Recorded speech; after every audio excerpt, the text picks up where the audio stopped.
आज हम potassium permanganate, देखिए आप, पोटेशियम परमैंगनेट और फेरस अमोनियम सल्फेट के बीच टाइट्रेशन करेंगे। आप देख सकते हैं ये फेरस अमोनियम सल्फेट है जो कल बनाया था हमने स्टैंडर्ड सॉल्यूशन।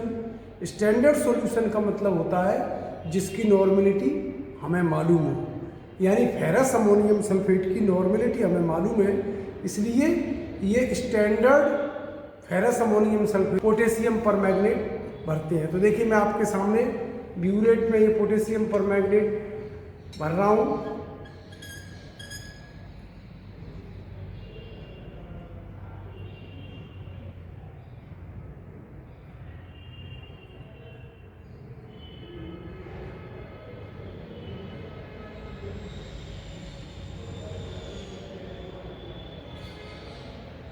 ये मैंने भर लिया, लेकिन अभी मुझे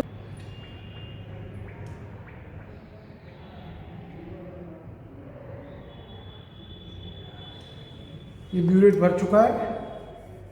अब मैं इसे 0 पर लाता हूँ, यानी मैंने पहला काम क्या किया, पहला काम किया इसके नीचे की एयर निकाली। अब मैं इसे 0 पर लाऊंगा, तो 0 पर लाने के लिए मैं ऊपर देखूंगा, नीचे नहीं देखूंगा, और इसे हल्का सा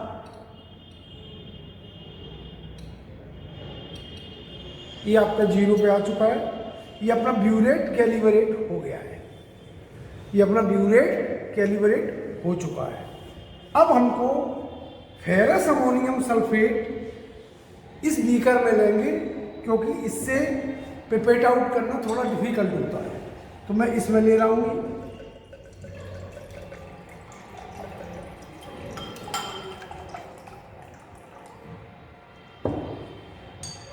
standard ferrous ammonium sulphate conical flask में चाहिए।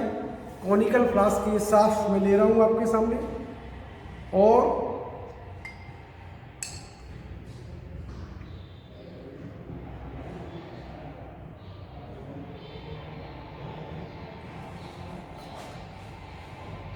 ये ब्यूरेट भी 25 ml का है, और मैं इसको मार्क तक ला रहा हूँ। ऊपर से उंगली से दबा रहता है,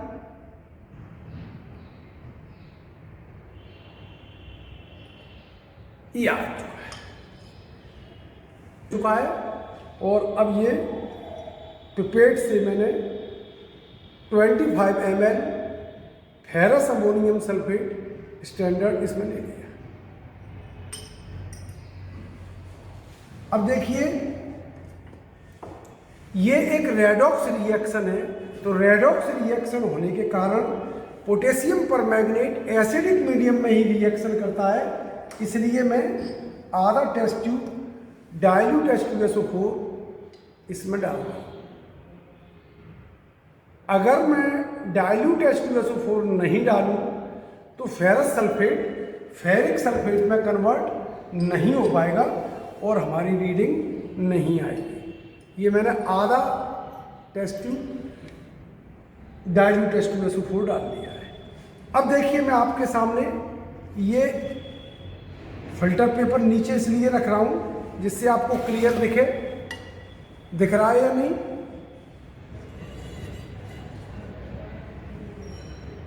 अब देखिए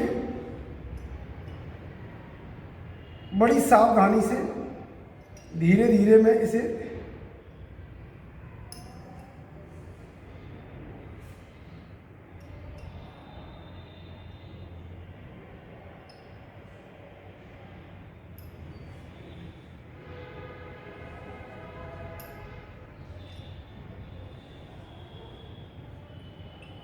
जैसे ही एंड पॉइंट आएगा ये सॉल्यूशन कॉनिकल फ्लास्क का पिंक हो जाएगा। आप देखते रहिए, ये बड़ा पेशेंसली करना होता है।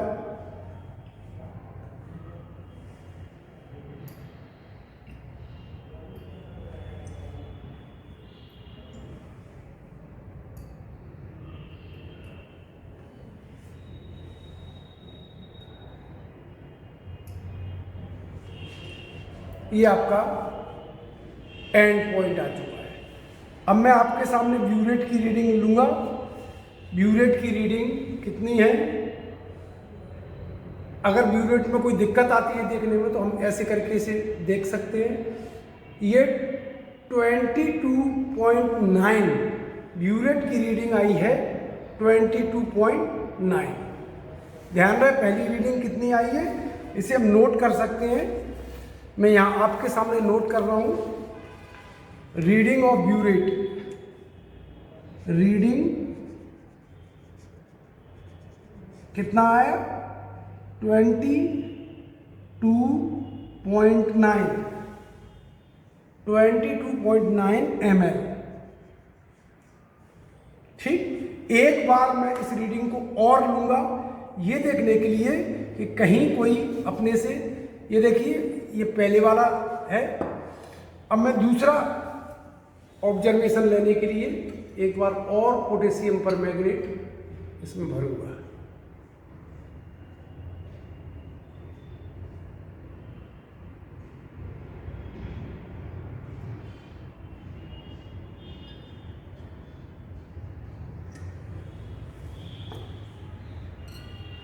जीरो तक इसको कैलिब्रेट करूंगा।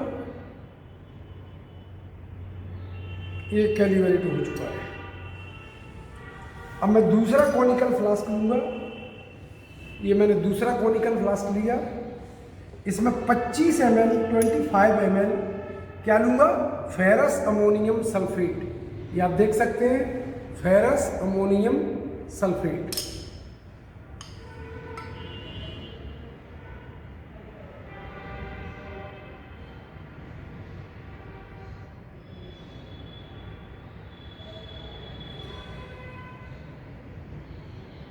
पिपेट आउट करते समय सावधानी रखते हैं, किसी भी स्थिति में फेरस अमोनियम सल्फेट मुंह में नहीं जाना चाहिए।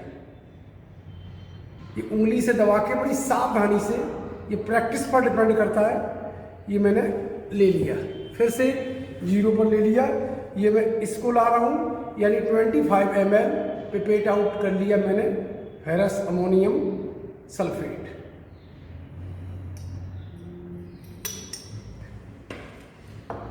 फिर आधा test tube dilute H2SO4, dilute H2SO4 आधा टेस्ट ट्यूब।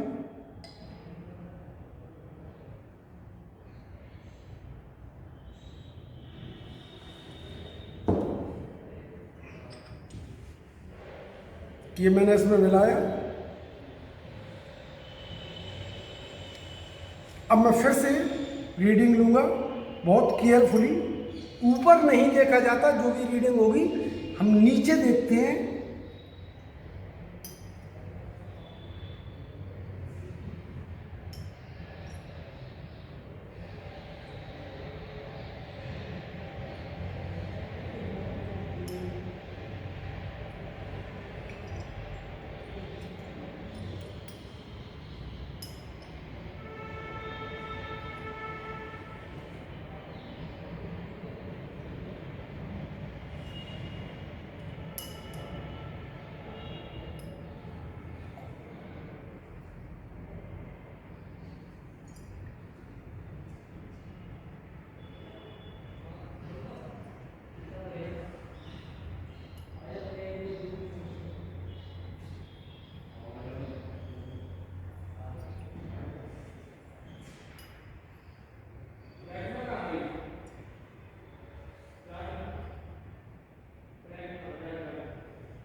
आपका एंड पॉइंट आ चुका है। आप देख सकते हैं, ये पहले वाली रीडिंग थी, ये दूसरी वाली रीडिंग। कलर पिंक हो चुका है। अब मैं रीडिंग फिर से ले रहा हूँ और इस बार रीडिंग मेरी 22.8 आई है, 22.8। इस तरह से पिछली बार आई थी 22.9, इस बार आई है 22.8। तीनों का अर्थमेटिक मीन निकाल लेंगे। तो ब्यूरेट की दूसरी रीडिंग कितनी आई? दूसरी रीडिंग आई 22.8 ml। पिछली वाली आई 22.9 ml। ठीक, तो हम इनका एवरेज निकाल लेंगे, तो एवरेज हमारा आया 22.9 ml ही अप्रोक्सीमेट आएगा। ये आपकी ब्यूरेट की रीडिंग आ गई। इस तरीके से अब हमें इसका पूरा प्रिंसिपल समझना है और कैलकुलेशन करना है। मैं आपके सामने इक्वेशन लिख रहा हूँ, 2KMnO4 plus 3H2SO4 K2SO4 plus 2MnSO4 plus 3H2O plus 5O। तो यानी अगर हम इसका इक्विवेलेंट वेट एसिडिक मीडियम में निकालें तो कितना आएगा, 2KMnO4 is equal to 5O, और इस तरीके से ये आ जाएगा 2 into 158 is equal to 5 into 16, यानी 31.6 gram is equal to 8 gram oxygen. आप देख सकते हैं। तो इस तरह से हमारा जो इक्विवेलेंट वेट है वो 31.6 होता है, एसिडिक मीडियम में 31.6 होता है। ब्यूरेट की रीडिंग जो हमारी आई है उससे हम कैलकुलेशन करेंगे, और सिंपल कैलकुलेशन है। कैलकुलेशन में हम क्या करेंगे, नॉर्मेलिटी फॉर्मूला इस्तेमाल करेंगे, N1V1 is equal to N2V2। यहाँ N1 क्या है, नॉर्मेलिटी ऑफ नोन, और नॉर्मेलिटी ऑफ नोन कितना है फेरस अमोनियम सल्फेट का, N/20।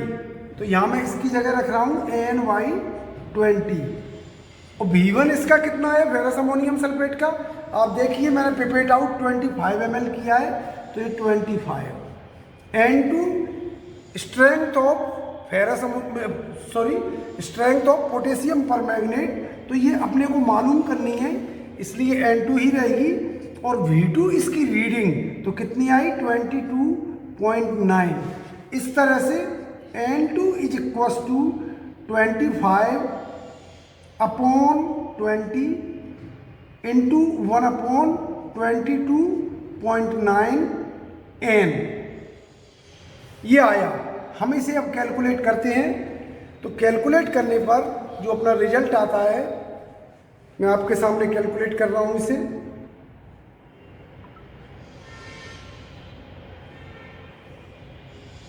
(22.9 इंटू 20), ये नीचे का जो डिनोमिनेटर है वो 548 आया, 25/558N। ठीक है। अब एक फार्मूला होता है, ग्राम पर litre concentration is equal to normality into equivalent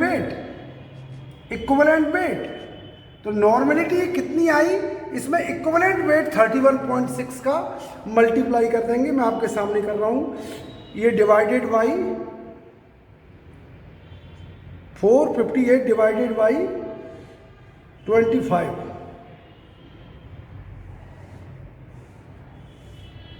25 divided by 458, 0.54 normality I, 0.54 into 31.6 इसका इक्विवेलेंट वेट है। तो मैं इसमें आपके सामने कर रहा हूँ, इंटू 31.6, ये आपका 1.72 आपका रिजल्ट आया। क्या आया, 1.72 ग्राम पर लीटर आपका जो रिजल्ट आया वो क्या आया कि strength of potassium permanganate is 1.72 ग्राम पर लीटर। ठीक है, आप इसे कॉपी में नोट कर लेंगे। मैं एक बार फिर बता देता हूँ, ये रेडॉक्स टाइट्रेशन है, इसमें पोटेशियम परमैंगनेट और फेरस अमोनियम सल्फेट के बीच हमने टाइट्रेशन किया था। पोटेशियम परमैंगनेट एसिडिक मीडियम में फेरस सल्फेट को फेरिक सल्फेट में कन्वर्ट कर देता है। आपसे कोई पूछ सकता है एग्जाम में कि H2SO4 नहीं डाला जाए तो क्या होगा, तो आप कहेंगे कि अगर H2SO4 नहीं डाला जाएगा तो फेरस सल्फेट फेरिक सल्फेट में कन्वर्ट नहीं होगा।